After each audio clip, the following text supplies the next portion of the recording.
Hi friends, இந்த own video எதுக்குன்னா, யூடியூப்பை திறந்தாலே கற்பழிப்பும் அடித்து கொலையும் வரதட்சணை கொடுமையும் தான். அதில் ட்ரெண்டிங்கில் போயிட்டுருக்கிறது வரதட்சணை கொடுமை தான். ஃபஸ்ட்டு 3 பிள்ளைகள் இப்போ முந்தா நேற்று கோல்டன் பிரியாணி.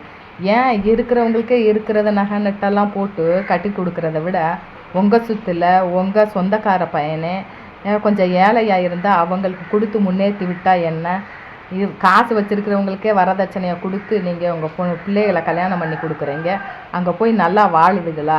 வரதட்சணை கொடுக்குறதுனால மட்டும் வாழ்ந்துடாதுங்க.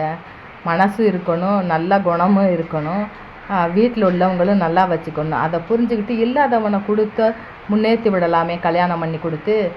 ஏன் இருக்கிறவங்களுக்கே கொண்டு போய் கொடுக்கணும்? வரதட்சணை நீங்களாம் வழியை கொண்டு போய் கொடுக்கணும். அதனால தானே நீங்கள் நல்லபடியாக பக்கத்தில் உங்களை சுற்றியே இருப்பாங்க நல்லவங்க, ஆனால் அதை பார்க்க மாட்டேங்க. எங்கேயோ இருக்கிறவங்க நல்ல வேலை பார்க்குறான், கோடிக்கணக்கில் வச்சுருக்கான்னு கொண்டு போய் நீங்களும் அவங்களுக்கு மேலே வரதட்சணையாக கொடுத்துட்றீங்க. அந்த பிள்ளை நல்லா வாழுதா வாழலையான்னு தெரிய மாட்டேங்குது. ஆணாக இருந்தாலும் சரி, பெண்ணாக இருந்தாலும் சரி தான் சொல்கிறது. இல்லாதவங்களுக்கு கொடுத்து அவங்களுக்கு ஒரு தொழிலை வச்சு முன்னேற்றி விடுங்க. அவங்க நல்லா வாழ்வாங்களே, இந்த சமூகமும் முன்னேறும் இல்லையா? இந்த வீடியோ பிடிச்சிருந்தா லைக் பண்ணுங்கள். நான் சொன்னது எதெல்லாம் தப்பாக இருந்தால் மன்னிச்சுக்கோங்க. உங்கள் ஃப்ரெண்ட்ஸுகளுக்கு இதை ஷேர் பண்ணி விடுங்க. சேனலுக்கு சப்போர்ட் பண்ணுங்கள். பாய். அடுத்த வீடியோவில் சந்திப்போம்.